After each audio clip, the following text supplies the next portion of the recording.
I want to tell you a little information on my new book on Michelle Obama's biography, not autobiography. Living on the Edge. It's a tell of a life. Of a true story. And it has to do with both of them. The first lady, the 44th first lady, and the 44th first president, and her husband. His wife, Michelle Obama. Barack and Michelle has never been to a house party, to a housewarming party.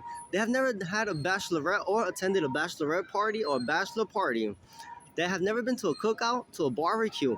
The last Thanksgiving days that they have spent separately, Michelle in New York as tradition with her mother, and Barack in Washington, D.C. He has a tradition. He orders Burger King for lunch and for dinner. He orders Pizza Hut before closing time. They have spent the last 2 Christmas Eves and days together in New Orleans in the waterfront in their hotel room, ordering breakfast in bed, um, Burger King for dinner, and the second time McDonald's breakfast, and they ordered dinner separately. He ordered surf and turf from a local restaurant, and she ordered loaded baked potatoes from the local TGIFs.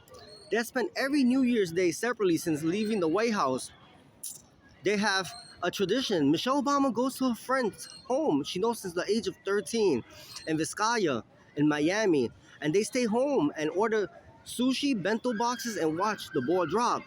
President Obama has two traditions. Sometimes he goes to Las Vegas alone by himself and stays at the Bellagio in a double occupancy room and never leaves his room and orders room service and delivers presidential speeches out loud. Looking out the window, he stays there for 2 days.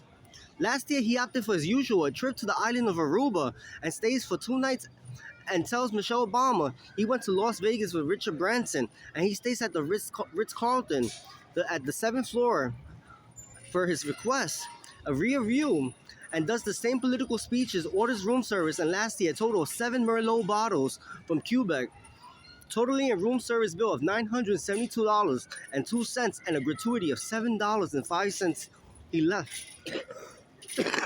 Michelle Obama welcomed her first baby girl on December 17, 1988. 6.1 ounces, a healthy baby girl, who I had the pleasure of assisting school with from pre-K to 8th grade and keeping tabs around her for 10 years post. She's not easy and moody and cranky, but I knew her good side, and she always was honest, even her year of birth. Going to school with kids born in 1986, she's an amazing girl and a very, very smart, but she suffered and she deserves more than the world from the 44th former first couple, and she was born in New Orleans, Louisiana.